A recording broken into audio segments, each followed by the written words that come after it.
Nako, bad evening sa inyo lahat.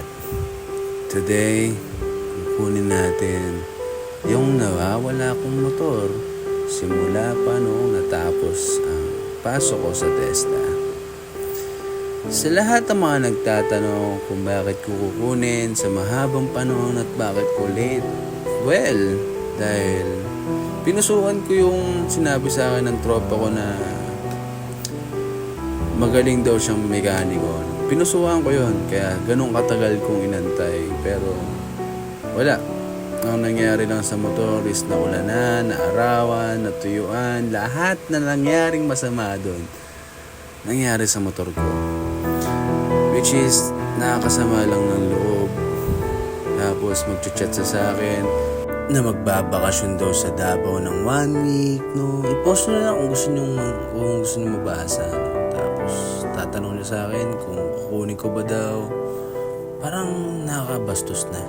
Ngayon, kung bakit ko kukunin sa mahabang panahon na yun, well, sinabi niya lang naman sa akin, magtotowing sa lugar nila. Which is na babadrip ako na lakas na magsabi na magtotowing, no? Tapos, ang sabi niya sa akin, aayusin ba daw niya o kukunin ko? Di ko na siya sinagot. Ang sabi ko lang is, kukunin ko na. Ganap lang din ako ng panghatak, which is wala akong nahanap. And wala rin akong nahanap tropang tutulong. So, ginamit ko talaga is yung aking pinakamamahal na project car, no? Kahit may problema yung sasakyan, pinalagan ako ng sasakyan. Dumating doon sa point na yon, sa lugar na yon, no? Saka bago yan, sige, anuhin muna natin yung intro ko noon, no? Kung ano yung tsura ng motor ko dati sa ngayon.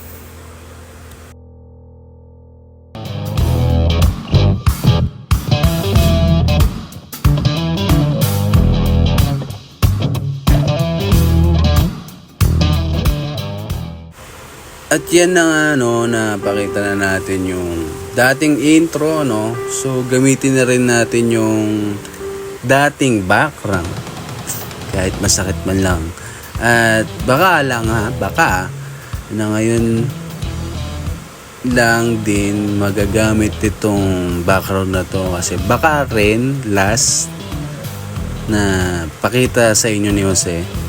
Pero soon baka pag nagkaroon ako ng pag nagkaroon ako ng pera or ng income, pwede natin maayos yung motor. Pupusuan ko talaga siya. Marami naghahanap ng TMX 155 na ang meron na lang ngayon sa Pilipinas is 125, no? Ang pangit, sobrang liit ng katawan, manipis lahat. Kumpara mo sa dating motor na sobrang barako talagang 90s motor, talagang matibay, no? Pinagano pa ako doon, nag-commercial pa ako. Pero kidding aside, dito na tayo sa reality na malapit na magpahinga yung mga motor na inaalagaan natin noon.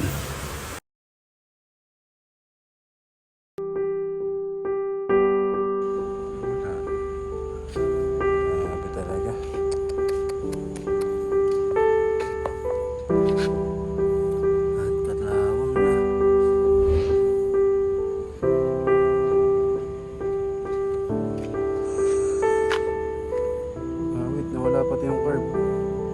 Ang gilid ko wala na. Angas.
dito sa bandang part na to is nag-iisip ako paano kayo papasok dahil walang tropa kung pwede. So chinat ko siya ng sobrang aga nung nandun ako, pero dumating siya sa lugar ko ng 10:49. Sumakto pa sa pag-alis ko ng 10:40. Ayan o, kita-kita naman eh. So, ba nagkasalisihan ba o nagkataon bang nung paalis ako saka siya dumating? Nakakirita, parang mystery naman nun, ang lapit-lapit. Dito grabe talaga yung yung hingal ko dyan dahil ako nga lang talaga mag-isa, no. So, ito yung video na paalis na ako, 10:49 yan. Nag-iisip-isip ba ako, madadaanan niya ba ako? Kaso wala talaga eh.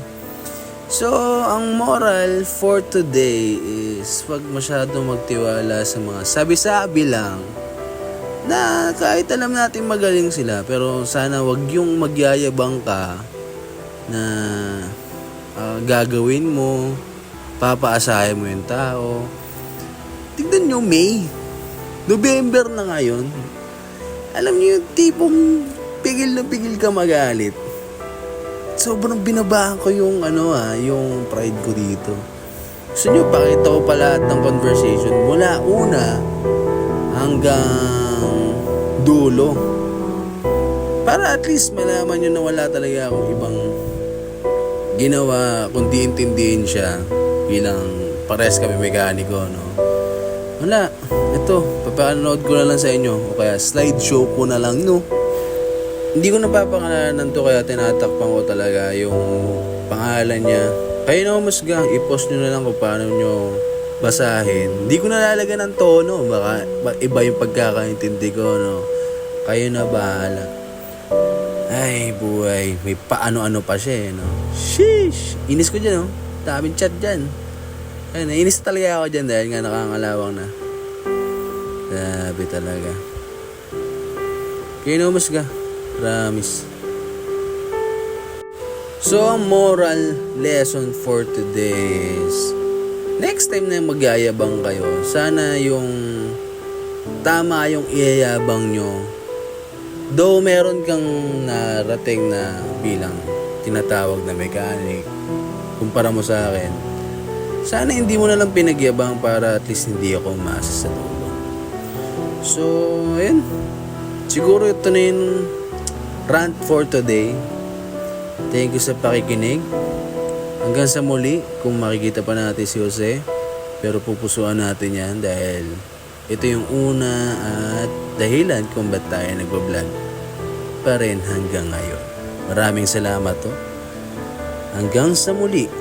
Paalam!